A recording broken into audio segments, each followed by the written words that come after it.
అసలు మన కూరగాయల్ని మనం పండించుకుని అవి కోసుకుని వండుకుని తింటే ఇంత ఆనందాన్ని ఇస్తాయని ఇయరే తెలిసింది నాకు. నేను ఇలా ఇన్ని కూరగాయ మొక్కలు పెంచడం ఇదే ఫస్ట్ టైం. బిగినర్స్ లక్కో ఏమో తెలియదు కానీ మొక్కలన్నీ చాలా బాగా పెరిగాయి, బోల్డ్ కూరగాయలు వచ్చాయి.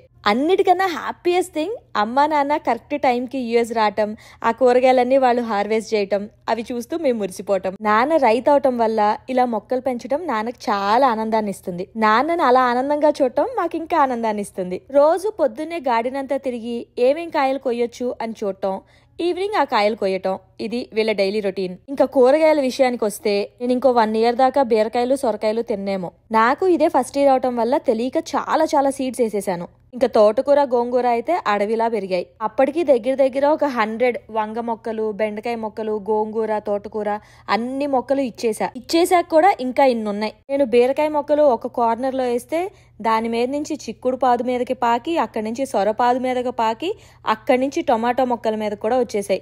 అంత పాకేసాయి. ఇంకా బీరకాయలు అయితే ఎవ్రీ వీక్ ఎవరో ఒకరికి ఇస్తూనే ఉన్నాం, అయినా చాలా వస్తున్నాయి. నో కంప్లైంట్స్ అనుకోండి. సొరపాదు కూడా 3 మొక్కలు ఈ చివరేస్తే మొత్తం పాకేసి వెనకాల గ్రిల్స్ కి అల్లుకుని ఆ వెనకాల బ్యాక్ యార్డ్ లో కూడా వెళ్ళిపోయాయి. చిక్కుడుకాయలు కూడా వీక్ కి 2 సార్లు కోసుకునే అన్ని వస్తున్నాయి. ఇవి కాకుండా ఇంకా వంకాయల్లో గుత్తి వంకాయలు, తెల్ల వంకాయలు, హైబ్రిడ్ వంకాయలు, పొడుగు వంకాయలు అన్ని రకాలు పెంచాం. ఇవి కాకుండా టమాటాలు, పచ్చిమిర్చి, బెండకాయలు కూడా ఉన్నాయి. టమాటాలు మా అమ్మ ఫేవరెట్ అన్నమాట, రోజు స్నాక్ లా తింటారు. ఇలా వారానికి 2 సార్లు హార్వెస్ట్ చేసుకుంటున్నాం. అండ్ ఇవి కోసినప్పుడల్లా వచ్చే సాటిస్ఫాక్షన్ మాటల్లో చెప్పలేం. ఇంకా హార్వెస్ట్ వీడియోస్ చూడాలి అనుకుంటే కామెంట్స్ లో చెప్పండి, I try to shoot them. సరే మరి నేను ఉంటా, ఇవన్నీ వండుకోవాలి. మనం మరో వీడియోతో మళ్ళీ కలుద్దాం. బాయ్.